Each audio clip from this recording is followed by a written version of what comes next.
Hi everyone, Network Guru here.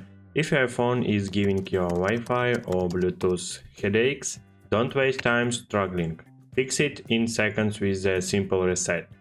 Just go to Settings, General, scroll down, Transfer or Reset iPhone, Reset, and Reset Network Settings.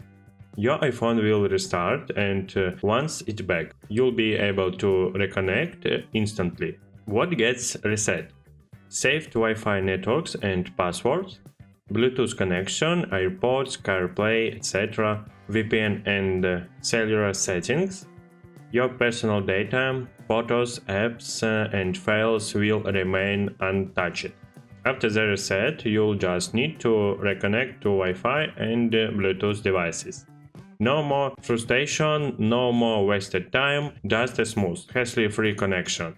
If this tip saves you time, hit that like, subscribe button for more quick fixes that keep your tech running smoothly. See you next time, bye!